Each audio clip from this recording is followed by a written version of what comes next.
All right, let's move to East Africa. And latest reports from Sudan indicate over 100 people have likely been killed in the weekend violence, and the fighting continues in the capital, Khartoum. Two powerful military leaders who once united to stage a coup in the country, the head of the country's army and the head of a paramilitary group called the RSF, are at war with each other now, with residents of the capital caught in between. I'm joined by Africa analyst and journalist Crystal Orderson. Crystal, always lovely to talk to you. I believe that just in the last hour or so, you've actually made contact with South Africans in Sudan. What can you tell us? Good evening, Sally. Yes, so one South African basically said, it's been the most difficult 3 days of her life. She's stuck in her house. She can't move anywhere. Of course, they have a WhatsApp group with other people and other South Africans. The runway has been destroyed. The airport is closed. They're simply sitting in their houses. And this one woman I spoke to just a few minutes ago, she said that she simply doesn't know what to do. Do you stay at home? Do you try to go out?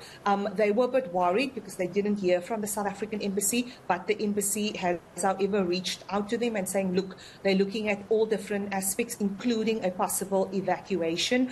So that at least is bringing some hope, but really feeling stressed. Spoke to another South African and her family members, and they were saying she's a teacher working for an international school. So, of course, she's at a compound, feeling fairly safe at this moment. But for other South Africans who don't have the luxury of living in a compound, it's really sounding quite stressful right now, Sally. It does sound like it's not under control as well, because we're hearing that the fighting continues. The death toll has now risen to over 100. I wonder if you could just tell us what's been happening over the last few days and what actually sparked this conflict. So I think firstly, Sally, one has to go back to Omar al-Bashir, who was ousted, and then this transition that essentially saw people like the General al-Fatah that you mentioned and the Rapid Support Forces coming together. And they, in fact, didn't want to see a transition happening, and we, saw the two of them actually coming in alliance. So, in a nutshell, it's basically two bulls fighting it. But we have seen General Fatah, who's been effectively the ruler of Sudan. He's saying that he will defeat the RSF. And I think what's really tragic about all of this, Sally, is that we had really hoped that after Omar al-Bashir's regime, that there will be a transition to democracy. But of course, the powerful elites, the military, were not simply going to hand over power. And what we see now, it's basically two former comrades fighting it out. And unfortunately, it's in the capital, Khartoum. So basically, people are stuck in their homes. We've had credible reports from the Doctors Union who've been giving us an update on Twitter regarding the death toll. I think that death toll is certainly going to rise in the coming few hours. We, of course, have seen, international leaders, including the UN's Antonio Guterres, really calling for calm. And I think what's also quite worrying is that fighting has also erupted in Darfur. Now, Sally, I've been in Sudan. I've visited those camps in Darfur, and actually I was with South African soldiers who drove us to Darfur, and it was certainly a very hair-raising exercise driving from Sudan to, from Khartoum, the capital, to Darfur. And so what's tragic about this, Sally, is that it's not just one country that could potentially is obviously watching. We see a high-level delegation going to speak to leaders, but I think right now there's a lot of ego at play. Is there a coup underway? I think the head of the army is saying, yes, this is an attempted coup. Is there an actual coup underway? Is it making any headway? What do we know, if anything, at this point?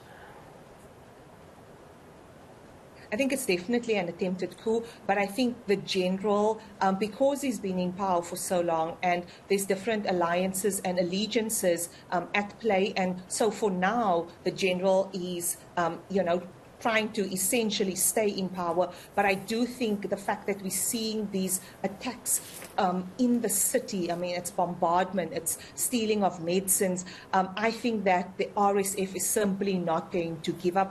And I think now what is, of course, of concern, Sally, is that already reports emerging of the Russian mercenary group, the Wagner group, also in operation. And this is where things could get very blurry and very worrying, because depending on who they support, anything is possible, and more bloodshed can happen, because I don't think General Fattah is simply going to give up, but RSF is also fighting tooth and nail. So it's quite worrying how the situation is unfolding, and sadly it's innocent people that's been caught here up in the crossfire, especially in a city like Khartoum, a busy metropolis, the capital city, and now it's basically almost a no-go zone, because as the South African who just reached out to me said that the fighting is literally happening on the streets, so you can't even go out, to see what's happening. If there is a road perhaps open that you can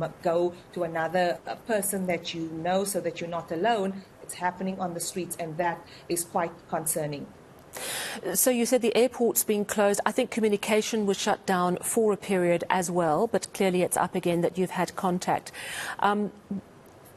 Also, and this is surely a matter of time before supply lines for food gets interrupted as well. So those civilians have got a limited amount of time until they're going to have to venture out of their homes and try and get to a safe place. Do you have any understanding of the international community response? You mentioned the AU, but I would imagine there are a lot of people from many different countries in Sudan, and that often leads to a passageway not only for foreigners living there, but actually a bit of a safe space for the country folk as well. Absolutely, Sally. So firstly, the Doctors' Union, who've been very active over the years during the attempted coup, during the protests. So they have actually said that the situation is getting dire. Hospitals are being targeted, they're being shelled. Of course, medicines, Save the Children just also said that medicines have been stolen from their centers. So that is quite worrying. And so I think the humanitarian situation is going to get more dire in the coming hours and days. Unfortunately, that's the reality. We now see that in the next few hours, the UN Security Council will be meeting and they will discuss Sudan. One is hoping that there will come, a strong statement from countries on the situation. The African Union also heading there to speak to parties. We've also seen the international community, France, coming out with a statement. And I think, there was a lot of hope for Sudan. An example, for instance, for many years, Sudan was cut off from the international, multilateral institutions, so they could never, access World Bank loans, International Monetary Fund loans. And after years of negotiations, after years of ticking the right boxes in terms of path to democracy, economic planning, they were on the road to actually receive some loans. And I think this is now again, a step back, and economically, like many other countries in Africa, also struggling, high food prices, the COVID pandemic left a mark, and I think therefore there's a real urgency right now from the African Union and the international community to get parties to talk and, as you say, open at least a humanitarian corridor for emergency flights and evacuating flights to happen in the coming days. Sally. Thank you so much for that update. It does sound like a very dire situation indeed, particularly as you've mentioned that fighting seems to have spread to parts of Darfur as well. And that really does suggest potentially an escalation. Africa analyst and journalist Crystal Orderson updating us on the situation in Sudan.